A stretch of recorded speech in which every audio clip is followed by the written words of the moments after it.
Good morning, it's Tuesday. Welcome back to another episode of Ali's Digger Diary. In today's episode, I am going to be driving a lot. So yes, I am heading down south. I've got a 2.5 hour drive. It's going to go one of two ways. I'm either going to have a blocked EGR cooler. Well, I think I've got a blocked EGR cooler and it's going to go one of two ways. Either the customer won't let me strip the machine down on site and disable the machine for 2 or 3 days, or they'll put it on a wagon, either get it back to their yard or ideally fetch it back up to here. That would be nice. So that is the plan, and then I've got a service to do which is also down that way, and that phone call came in yesterday and I was thinking to myself yesterday afternoon, how am I going to get all the way down there and tie it in with other work? And then this job came in, so it's worked out quite nicely. Just, it's going to be a lot of driving today, a lot of driving, but I suppose it's easy work, isn't it? Just sat listening to audiobooks and pointing the van in a certain direction. So we'll set off, we'll go and see what this 140 is all about, and I'll pick you back up when I get there. Well, I'm in the vicinity of somewhere. All these houses have got big plumbing electric gates and whatnot. Loads of signs saying no parking. I haven't seen any big orange jibs, as in digger booms, so I better phone the site contact now and hopefully get a better... I'm slap bang in the middle of the postcode, so I can't be far away, surely. Better make a phone call now then. Hey, I found the digger. I've been left alone, left to my own devices. If I have to disable it to repair it, I've got to move it out the way. Where on earth is out of the way? Anyway, right, I've got my laptop. I'm not doing anything other than open the cab door and grab my laptop, so we'll put the laptop on, see what faults are recorded. Apparently it's not in limp mode at the moment. Okay, great start. The Perkins license has expired, which is really annoying. It's my fault, nobody else's fault. I should be keeping an eye on these things. However, when you don't use the diagnostic program as much as you used to, this might be the 3rd time I've even got the Perkins tool out. Anyway, long story short, the license has expired, which means that I can't use the Perkins diagnostic tool. So that hampers the job a touch. It's not the end of the world. And I will get a new license, but it's not something that happens in 10 minutes. I'll probably have it this time tomorrow. So I've got the failure log up because there's no active fault at the minute. This here, 39 times, that's the error code that has occurred when the customer phoned yesterday, and that is at the bottom of the list, which means it's the most recent. Above that we've got add blue pump loss of prime, and above that 126 times we've got exhaust gas recirculation temperature voltage above normal. So we've got a couple of EGR faults that we need to rectify. So we may as well, no, I'll not shut the lid on this because I'll use the troubleshooting guide for the bottom error code and we'll work through it.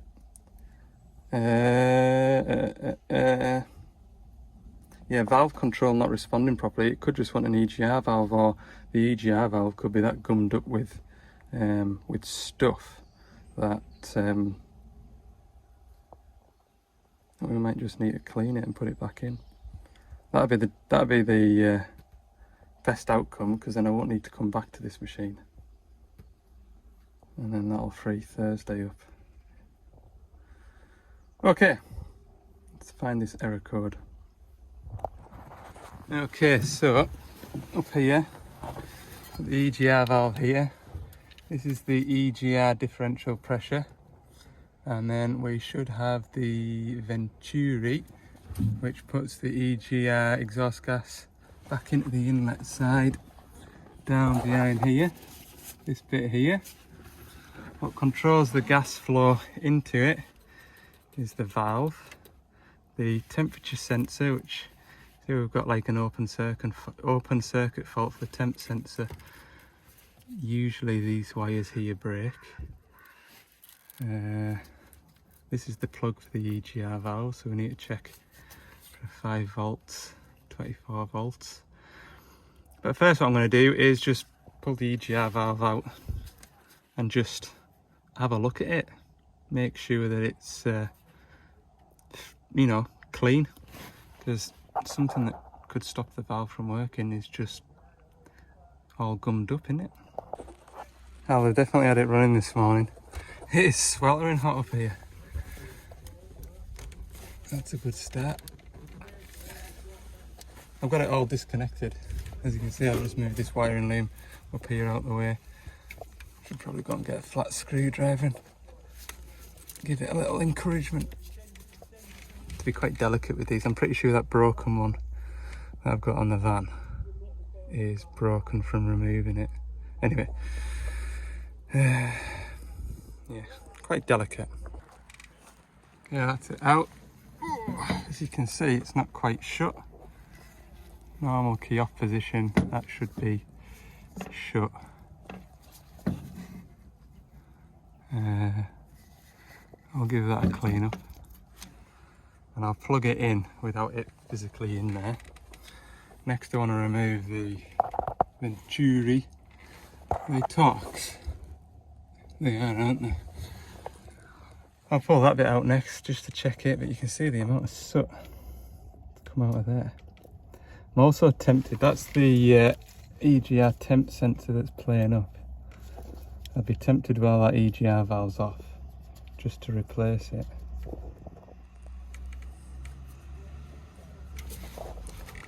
Because I've got one of them on the van. Ha! And here comes the Venturi. Come over here, you tinker. Good lord. Come on. Ho, ho, ho, ho. Pretty choked, isn't it?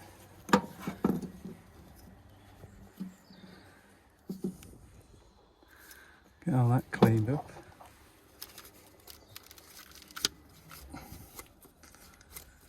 Hey man, don't mind AdBlue or DPF, but EGR, I just think that's a bad idea.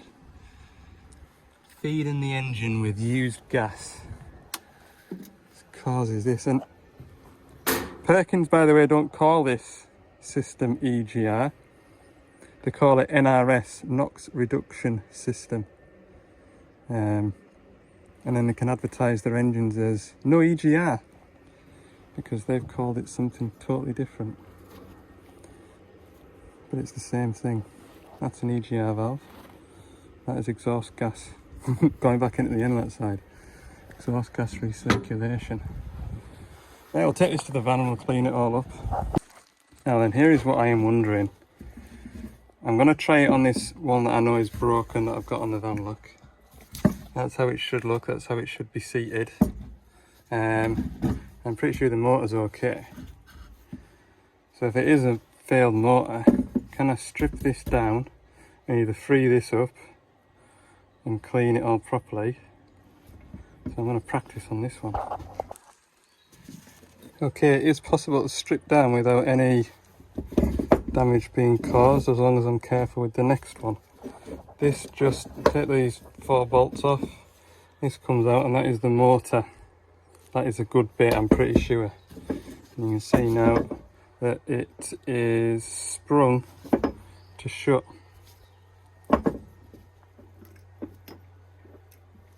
Right. So, now that I am armed with that knowledge, I should be able to strip this out. Oh look, another one of those bits broken.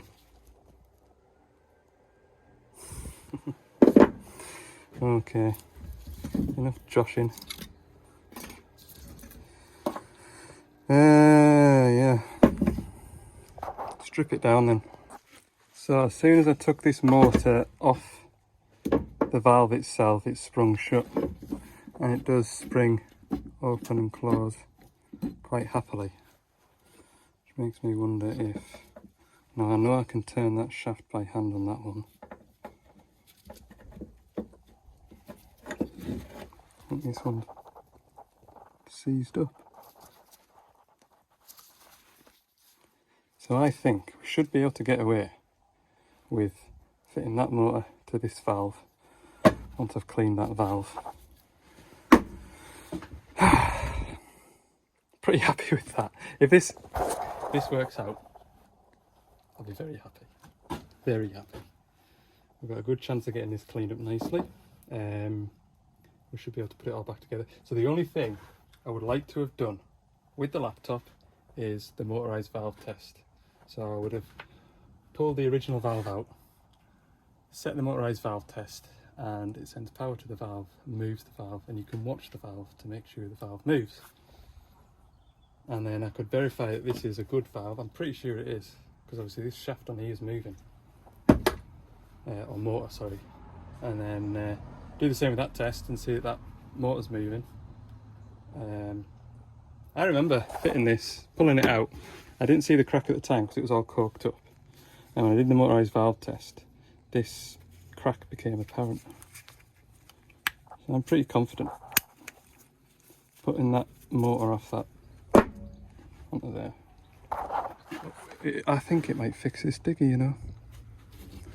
And I'd be a happy result for the customer as well, because I mean, if I wasn't so lazy, that would have gone in the scrap bin a long time ago. So all it's costing is the time it takes for me to strip it down and clean it. That is an ideal scenario. Let's just not count our chickens before they hatch out of the eggs. Okay, I've done my best with this now to clean it up. Can you see in there? Got it all kind of scratched out. Not so much the body inside here, I mean that will affect airflow. But what you want really is both of these seats. So you see that seat there cleaned up, and then the seat there cleaned up. So I've done my best to get all that so it sits nicely. I'm happy with it anyway, so I'm going to assemble this and then we'll enjoy poking that out. That'll be satisfying. Okay, I have made a hopefully good EGR valve out of two bad ones. Let's get this one blocked.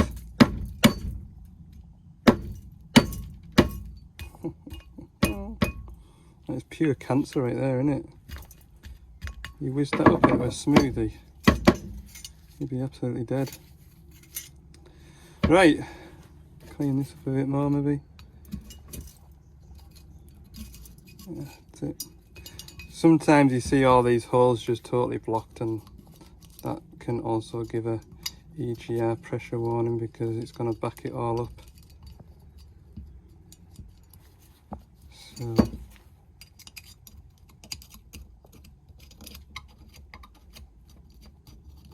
worth pulling out and cleaning every couple of thousand hours maybe, I would say. Just pull it out and check it. Okay, Venturi is reinstalled on there. I'm just having a look at this. This is the EGR temp sensor wiring, and normally what I find is one of these wires is broken. I am a bit suspect about this bit here, but in fact no, I'm very suspect. I think I'll put a new plug on it. Normally the wires break, and you can only tell when you get the wires out of the plug, and then you bend them back on themselves and they fold in half. But that one's got a nice bend in it. This one, I think they're okay. So I'm going to replace that sensor there while I see it, and I can get a spanner on it. No, I'm not going to replace that sensor. I ain't got one. Definitely had one on the last stock take. I'm thinking about it, I think my parts man pinched it off me to send to a customer. Right, what I'm doing here is checking the differential pressure sensor, making sure it's not all blocked up. Remember, this error code is brought on by pressure faults. Now I'm pretty confident that that EGR valve will cure it. And if I was half an hour away from the yard, I'd put that EGR valve in it, work it for an hour, half an hour, clear off. That's okay. Them holes aren't sooted up too much. Clean that face up. Reinstall this sensor. What else can I tell you? I think we're just going to go for it now and put that valve back in. Run the machine up to temp and see what happens. Right, we're all back together, fingers crossed then, eh? Have you back? I'll leave the bonnet up, just, I don't know. I've cable tied the cables down, so it's gonna have to. Someone's managed to take this panel out of here. I've got no idea how they've done it, but that makes good access for that sensor.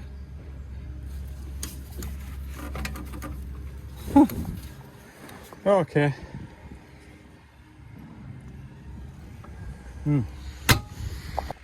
Oh good. As soon as I turn the ignition on, engine warning. Have I created a problem now? Let's find out. Failure information. Real time. Exhaust gas recirculation temperature above normal. That's that wiring that I was bending back on itself. I have evidently made the problem worse, so therefore it has to be that wiring where it goes into that plug. Not a problem. Can re-end the wires. I'm going to do that now. It takes 30 seconds. Put my laptop back in the van. Ugh.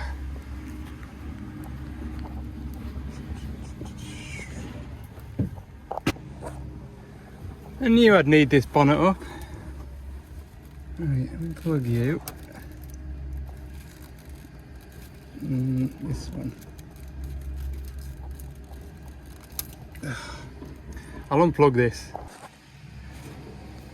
That's the ends chopped off. New pins put on the plug. If it's not that, then it has to be the sensor or the wiring to the sensor. Sometimes in the past what I've done is I've chopped that plug out altogether and just hardwired the sensor to the engine loom. We'll only know when we go and turn the ignition on. So let's go and do that.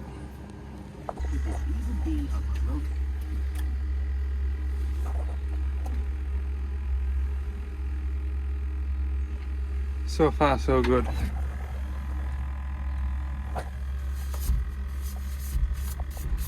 Right then, I was going to say dig some fresh air. I'll grab some fresh air.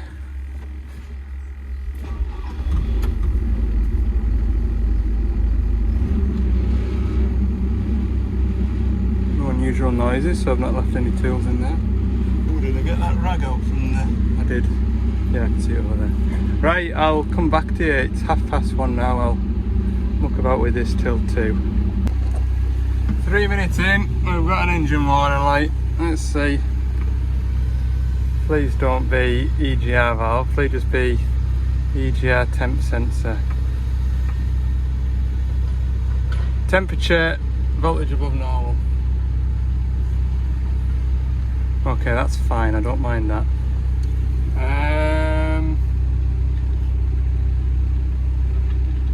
It's got to be the sensor light to me.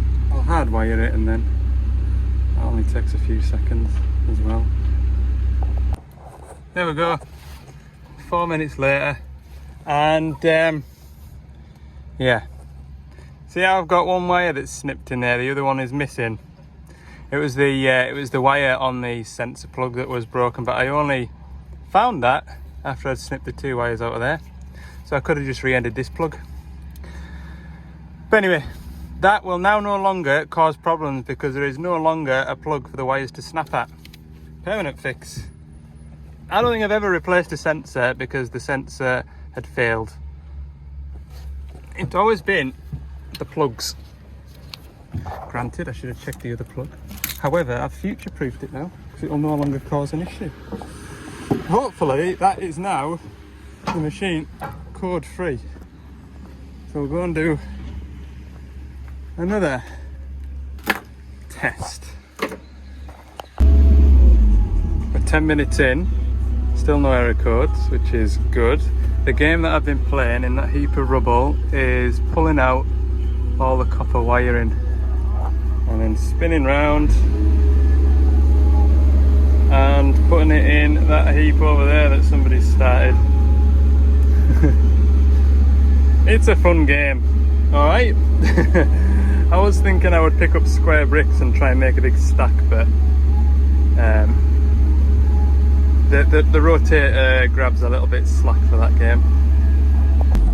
15 minutes later, I'm getting bored now. Wouldn't that be a fun job demolishing a building, wouldn't it? Like, it would be really satisfying. Not just to like chuck a bucket through the roof, but to just with the grab there, just like properly dismantle it. You know what I mean? I would find it really satisfying separating the wood from the bricks, pulling the wiring out. I'd really enjoy it. I really would. Well built house, look. It's got blooming bricks upstairs as well. Well, it was a well built house. Right, I'll put my tools away. There's no reason why I have to leave it, like have to operate it. I suppose I can just rev it at mid RPM while I put tools away and kind of get myself gathered up. I'm pretty sure it's sorted. Like, it would just be nice to do that motorised valve test just to verify, but I'm pretty confident. Okay, we are 2:15. I've just heard from the injector fuel pump people. They have got all the bits in stock. They'll be posting that out today, so fingers crossed I might get that tomorrow. This machine is all up to temperature, no error codes, so I think we'll leave it at that, shall we?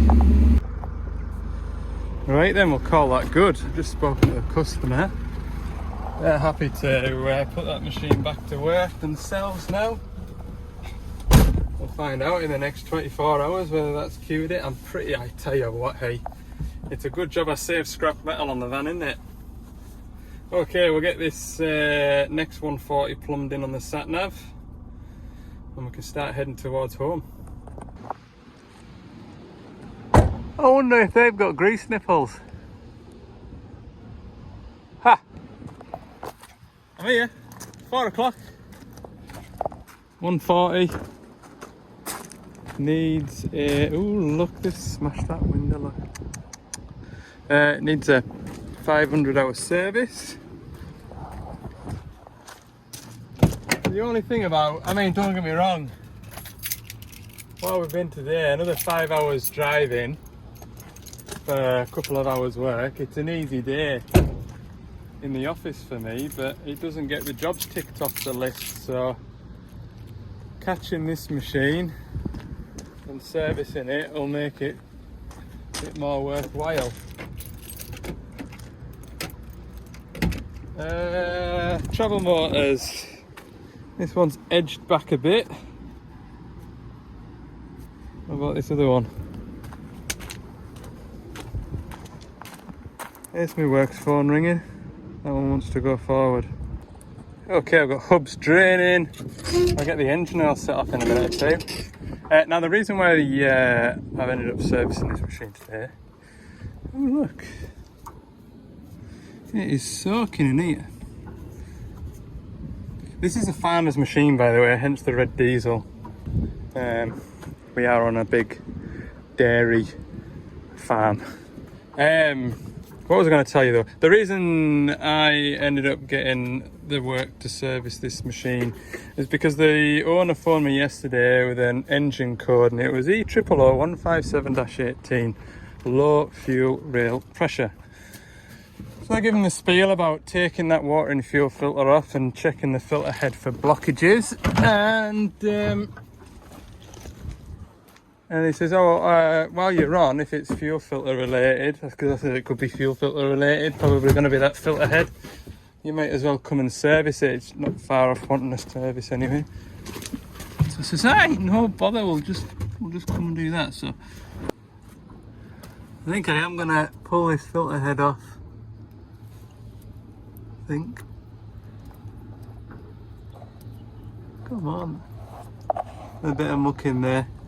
I've got fuel on my camera. Just spotted that though. Is that for my benefit? I think the detective in me tells me that's been there for a while because the dust and muck has gone on top of the writing. Don't think it's for my benefit. If it was, then nothing happened because it did start and run. Engine oil's nearly drained. What did I come over here for? 22 and a 24mm spanner. Take that filter head off. There we go. That filter head wasn't too bad. I can imagine, judging by the pump bay here, they had the filter head off yesterday. There was still muck in there. I've cleaned it all out. The bowl, water separator bowl, was pretty grimy as well. So yeah, it's just what happens, isn't it, when these machines are sort of... I bet this machine, since it was delivered, it wasn't delivered brand new, second-hand machine. I would wager that this machine has never been back in the farmyard since it was delivered. Because every time I've been to this machine, it's been on or around here. So they'll just bring a tractor over and then suck the fuel up out the tractor tank, won't they? With the refueling pump. I bet you. Hey, I wonder if that pipe's empty, look. I always check these pipes for any muck, because quite often they just fill with muck. I wonder what the fuel looks like coming out of there. Yeah. Alright. Not horrific anyway.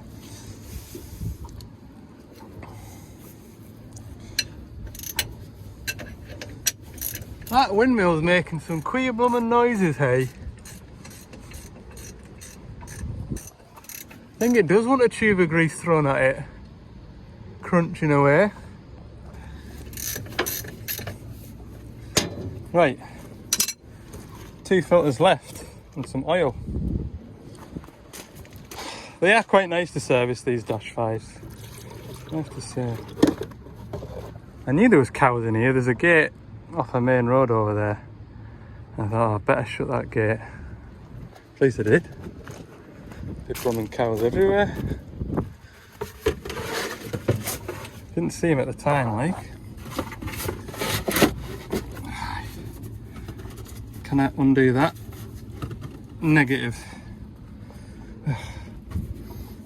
Try harder out. Nah, it's tight. Never mind. Right, the owner's just been around having a chat, so it's good to put a face to a name, because, like I say, I've only ever been to this machine when nobody's been here. So yeah, that's good. Right, we're just after 5 now, I would imagine. Yeah, 6 minutes past. All the filters are done. Engine out to go in it. Good. I don't know if I've said this before, and you're going to call me a right weirdo, but I find this really satisfying. My little recycling routine, because that cardboard box fits in there perfect. And this cardboard box fits in here lovely. Put it in the comments, is this sad? Look at that, full service in one box. I think that's really satisfying, I really do. I don't know why, but my parts man's put in a engine breather filter, which this machine doesn't get until its next service. So let's leave that to one side, put that back on the shelf when we get home. Right, gear oil, we'll do gear oil first. I will.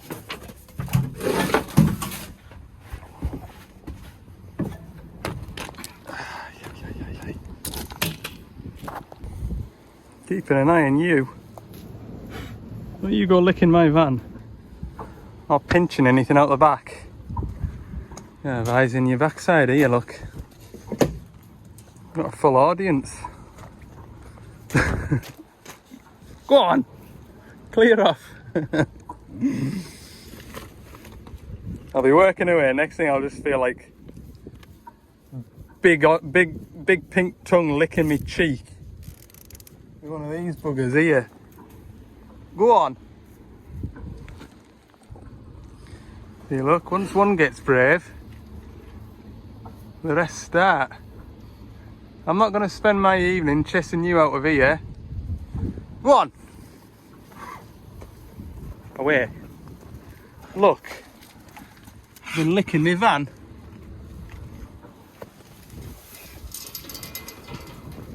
Last thing I need is to finish this service and spend 20 minutes chasing you lot out of here. Gate's shut for a reason, evidently. Oh. Oh, buggers. Oh dear.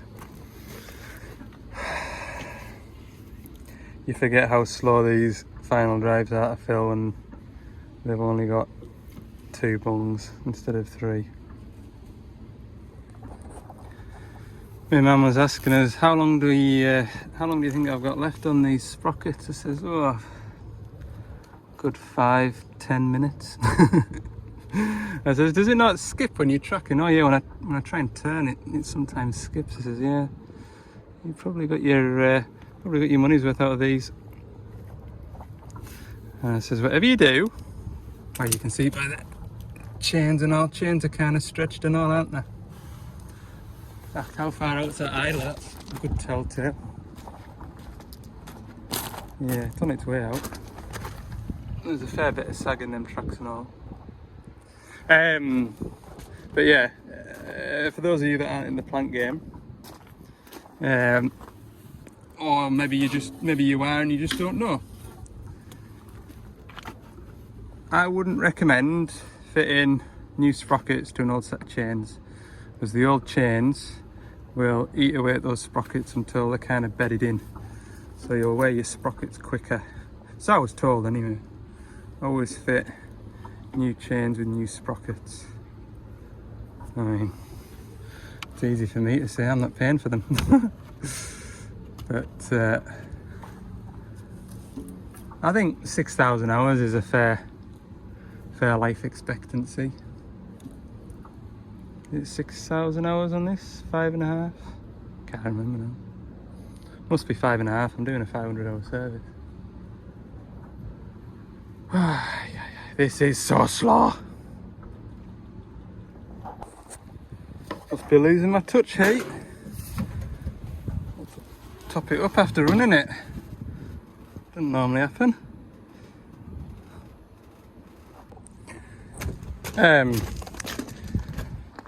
This machine has got one engine management light on it, and when you go into the real-time failure, it doesn't show any errors being present. There's only one thing on these 140s that'll put an engine management light on, but not put an error code there, and that is the viscous fan. Normally it's a speed sensor issue, and you can verify that by putting the Perkins tool on it and seeing what the actual fan speed is against the desired fan speed. The reason why the engine ECU doesn't put an error code against it is because that is a Doosan part on a Perkins ECU, so it just knows that the fan speed isn't right. When you use the Perkins tool, it does give you an error code for it, but the machine doesn't generate a code, it just puts an engine management light on. So I'm pretty sure the fan speed is high at the minute when it's just ticking over. But I'm just going to take the tension out the belt and just make sure that the bearing isn't away, because it's that speed sensor down there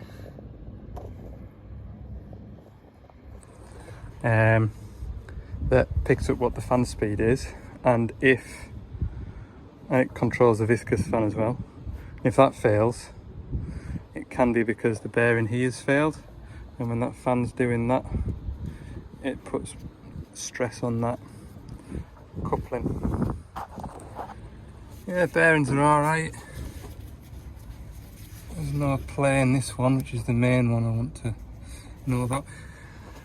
Remember in the last video I wasn't sure what that noise was on that other 140 that I serviced, and I wondered whether it was the tensioner bearing. That tensioner bearing down there is no better, and it's not making that noise, so I think it also wants one of these. These 140s must be getting to that kind of age now where the viscous fans are packing up, so they are.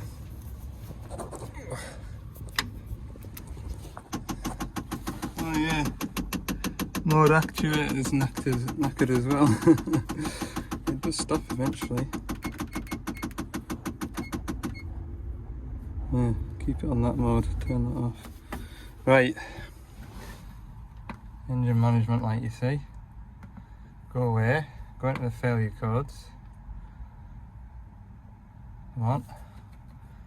Failure information, real time, and there's nothing. I'm telling you now, that is a fan speed sensor.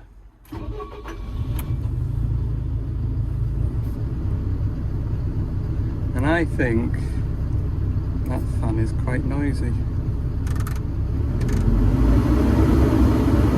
Oh yeah, 100% that has defaulted to flat out.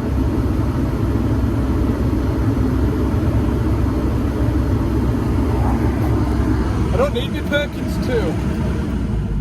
I don't need my Perkins tool. I just know it all off by heart.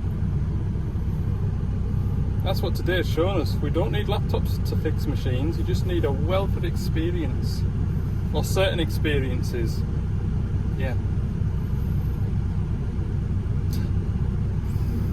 As the phone rings from that 140 down the road there, hey, it's broken down again. Right, there's my phone ringing now. That will be my better half. Told you.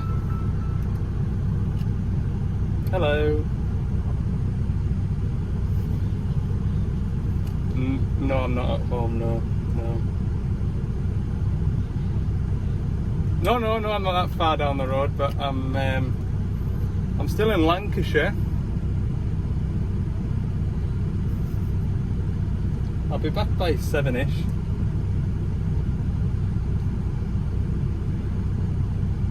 Okay. Right, there we go. I've dropped the customer a message about that fan speed sensor and whatnot. Like, it won't take any harm. You know, he was saying it only does a couple 100 hours a year, but it's just handy to have a digger on the farm to do bits and pieces, and I totally agree. I can't imagine I'll be back down here to fit that. Either way, it won't be a bad job. About an hour's work to fit. It's fiddly more than anyone else. Just getting the fan off the clutch in situ is just fiddly. Not particularly difficult about it. It's sort of borderline one of those jobs where the customer can do it themselves. But yeah, there you go. I have just shown you there the only time you'll ever see a check engine light on a digger without an associated error code to point you in the right direction. Well, no, there's another one. If some cheeky little parsnip puts a special little black box on it to stop the machine using AdBlue, sometimes they can generate engine management lights with no associated codes, but this machine is definitely using AdBlue. There's 3-4 different spots on this machine that I could check to make sure that it is. I know, I've seen it happen. Right. Okay. Is this going to be a standalone video, or I feel like I've warbled on a fair bit. It might be quite a long video, this, and I don't think I'm going to be doing, I don't know. I think by the time the injectors and fuel pump turn up tomorrow at the earliest, I think the day will already be in progress, so I'll save that for Thursday. Tomorrow might be one of those days where I get me just passing jobs done, or I might go and service another shovel. So yeah, we'll wind it up at that. Thanks for watching. See you all in the next video. Any questions, comments, put them down below. And yeah, see you all in the next one. Bye for now.